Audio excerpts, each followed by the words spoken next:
ಸೇವಕರಾದ ವೀರೇಶ್ ಕುಮಾರ್ ಅವರ ಮನೆಯಲ್ಲಿ ವರಮಹಾಲಕ್ಷ್ಮಿ ಹಬ್ಬವನ್ನು ಅತ್ಯಂತ ಸರಳತೆ ಹಾಗೂ ಭಕ್ತಿಭಾವದಿಂದ ಆಚರಿಸಲಾಯಿತು.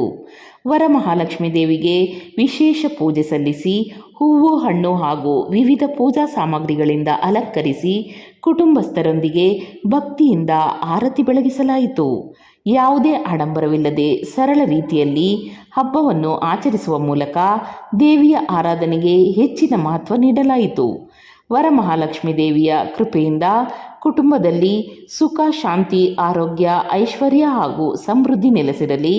ನಾಡಿನ ಪ್ರತಿಯೊಬ್ಬರ ಜೀವನದಲ್ಲೂ ಸಂತೋಷ ಮತ್ತು ನೆಮ್ಮದಿ ತುಂಬಿರಲಿ ಎಂದು ವಿಶೇಷ ಪ್ರಾರ್ಥನೆ ಸಲ್ಲಿಸಲಾಯಿತು.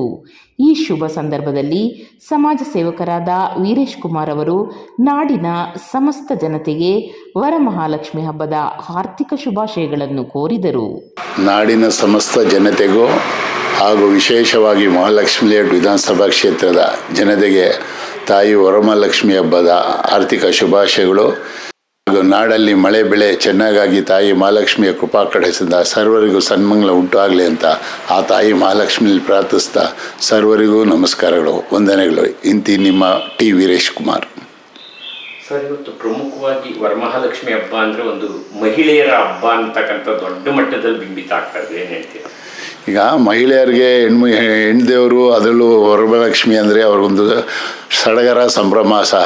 ಯಾವುದೇ ಹೆಣ್ಣುಮಕ್ಳಿಗಾಗಲಿ ಯಾವುದೇ ಹಬ್ಬ ಆಗಲಿ ವಿಶೇಷವಾಗಿ ಅವರು ಸಡಗರ ಸಂಭ್ರಮದಿಂದ ಆಚರಿಸೋ ಸಹಜ. ಅದರಲ್ಲೂ ಮಹಾಲಕ್ಷ್ಮಿ ತಾಯಿ ಅನುಗ್ರಹ, ಶ್ರೀರಕ್ಷೆ ಎಲ್ಲ ಹೆಣ್ಣುಮಕ್ಳುಗಳಿಗೂ ಬೇಕಾಗಿರೋದ್ರಿಂದ ಸಹಜವಾಗಿ ಅವರು ವರಮಹಾಲಕ್ಷ್ಮಿ ಹಬ್ಬವನ್ನು ವಿಶೇಷವಾಗಿ ಆಚರಿಸ್ತದೆ.